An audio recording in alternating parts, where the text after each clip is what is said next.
Welcome back everyone for another Q&A on the Mandocello. So in this one I'll be focusing on the question I received about bending the sides.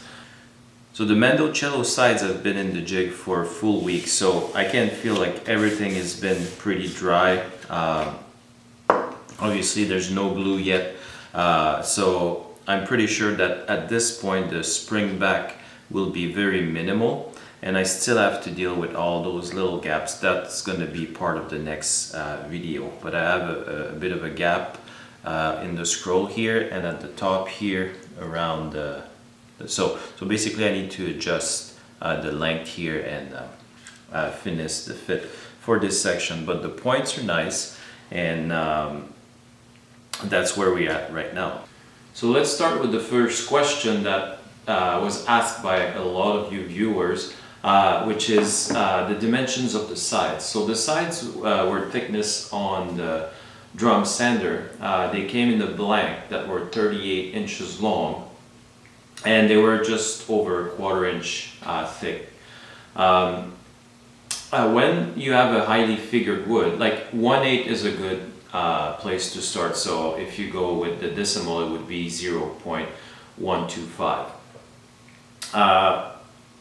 When there is a lot of figure in your wood, you want to diminish the thickness to prevent the wood from cracking as you're applying pressure on it. If you remember the highly figured wood I had for the octave mandolin, during the octave mandolin build, I went down to 0.085, which is just over 16. It's about 3/32. So for this one, I went to 100,000, so 0.100. Like it fluctuates a bit. Like if I put my little caliper on the leftovers, that's the leftover I have from the side, so there's not a lot left. I get like 0.10102, yeah.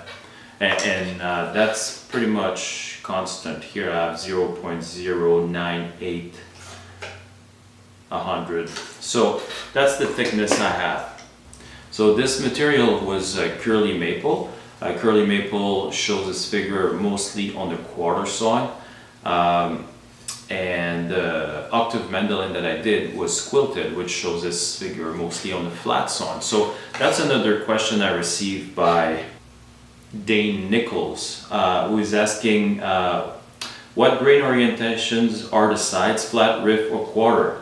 He's saying that he's bent some flat sawn maple, no problem. With the quarter sawn mahogany, it won't budge.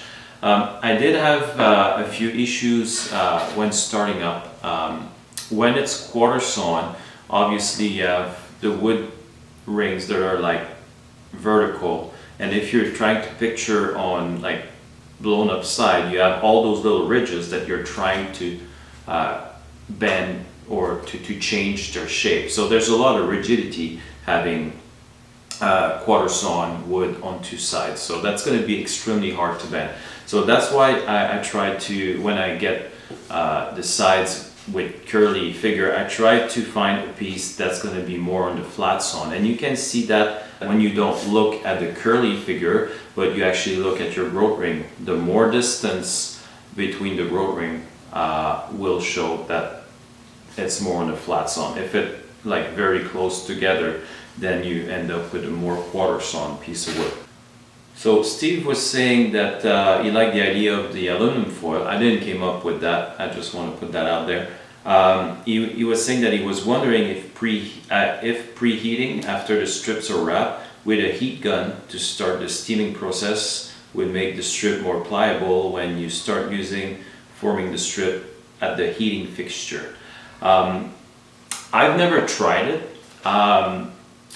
With the aluminum foil, like I was actually surprised on how easy it was. I'll be honest, I expected more of a fight than what I got. It went really easily. The amount of strength needed to form that piece, I think came, the resistance to shape it, I think came more of the stainless piece rather than the wood itself, because it's a pretty thick piece of stainless that I'm using. I wasn't able to get thinner than what I've got. So I believe that it would have been even easier to shape if my stainless would have been a bit thinner.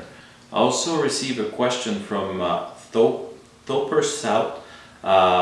He's asking about the bending jig. How hot does it get? So I don't actually have a temperature reader, like a laser thing, so I've never actually checked it, but it's hot to a point that you can't really leave your hand on it. It's really hot. And that's why I have also a dimmer on it, because when it gets really hot, I just bring it down to maybe 3/4 of the heat. He's asking how hot does it need to be. I always max it out until it gets to a point that it's starting to burn the wood. So when it burns the wood, it changes a bit color, and then that's where I know it's too hot. He's also asking, do you have any feedback feeling from the wood when you're bending it with or without the steel sheet? I'm not sure if this question means about the heat, if I do feel the heat. Yes, I do, through the stainless and through the wood itself, or if you meant spring back. So the spring back is easier to feel without the steel sheet, and you can, but at the same time, the steel sheet helps applying more pressure without cracking. So I tend to use the steel sheet, the stainless sheet, as much as I can, just to apply all the pressure. It also keeps the moisture on the other side of the wood strip, which helps bending the strip. Following up on that, there was Chris that was saying that he was surprised how little water I used when I did the part with the aluminum foil. I always assumed that you needed to saturate the wood. That's something also that I've tried when I first started, is like putting them in the tub, getting them like probably like 20 minutes to soak up the water, and then get them on the bender. What happens is that, especially again on figured wood, is that the fibers are running pretty much every direction because they have all those ripples. And then when you apply pressure and that piece of wood is soaked, they start cracking very easily. So on a steam bending process, that's another question I received with a steamer, like a steam box. Like would it be worth it to do the steam box? The steam box would work. The problem is, like, a steam box for me has been designed for a big piece of wood. Let's say you're trying to bend a piece of white oak that's like 4 inch by 6 inch, and so you're going to put that piece of oak for, let's say, an hour or two in the steam box, so it's like super hot, soaked in vapor or water, and then you have that jig where you can bend it around. The thing with thin piece of material, and I don't know if you can see it, but there's quite a bit of a round just from being wet. This piece of wood already started changing its shape. The more water you're going to apply on your piece of wood, the more chance you have of warpage, and that's an issue that you want to be very careful, especially on a tall rim like this one. Like we're talking at 3. I went for 3 3/4 on this build, and that's something I wanted to minimize the amount of water. So by doing the scroll the way I did it in the one motion, I didn't need that much water, because all the water was trapped in that aluminum foil and creating a vapor that was warming up the whole sides. Then after, when I finished doing the scroll, you see that I used the bender as is, with just like the pressure, and then I used more water doing this way, because the first go around that I do is just warming up the whole side. So I'm just gonna take a long piece and just move it along, and then re-water it now that the vapor has warmed up the piece of wood I'm trying to bend. There's already a certain temperature to it, and then I can go and apply more pressure with the backing piece of stainless that I'm using. So now that I've answered all your questions, I'm gonna go ahead and have a look at those sides, because like I said, I haven't removed the clamps yet. It's been in the jig for a full week, so I want to see the amount of spring back I have on the pieces, and also if there's any surprise, because when I put them in there I didn't see any cracks or anything, but it's good to have a look right now to see if there's any.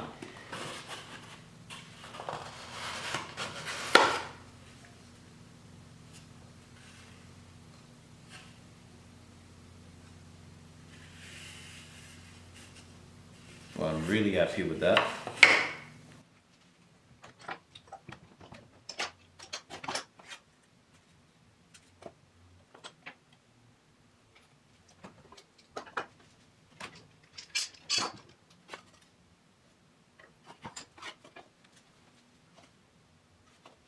So something that was really getting me apprehensive about the whole Mandocello build is those parts are so big and the radiuses are pretty extreme. So I was really worried of getting cracks on the parts, and I just looked at everything and there's not one little bit of break or crack or stress mark or anything. So I'm pretty excited right now.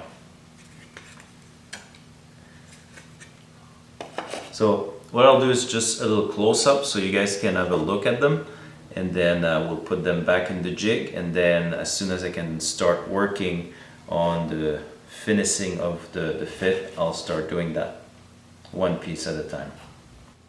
So it's very exciting to have all the parts out of the jig with a minimal amount of spring back. Like you can see, like the curves are still following the somewhat position that they should have.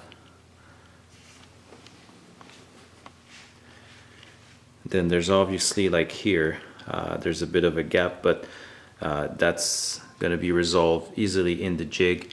You can see that the grain is somewhat matching as well. It was really hard to find a section that it would be a continuity in it because of the small amount of waste that I had. I had to kind of work around that, but it looks really good. And then, like I mentioned before, there's going to be a butt strip here, so there's going to be a break in the line anyway. We have the point here.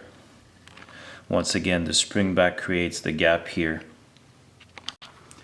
Moving on to the other side, that's the bottom 2-point piece, and then the upper neck and point section. This one was one that was really stressed out because of the radius, to have any issues within, like cracks or anything, but you can't really see that. I'm gonna try to get a focus here, like right here. It's impeccable. So pretty excited. We're off to a very good start. So thank you everyone for taking the time for stopping by. I hope I answered all of your questions. If some of your questions were not answered, leave a comment again and I'll make sure to try to answer it as best as I can. As for this here, at the end of the next video, this should be all one piece, and I'm hoping to also have the curve strip already installed in it. So we're off to a very good start. I'm really excited on how everything is lining up and shaping up to be. So I hope you follow along. Don't forget to like and share. Check me on my Instagram and on my Facebook page, because I do post update pictures of this build as I'm working on it, and then when this section is done, I make a video of it. So thanks again for stopping by, and until next time, I wish you well.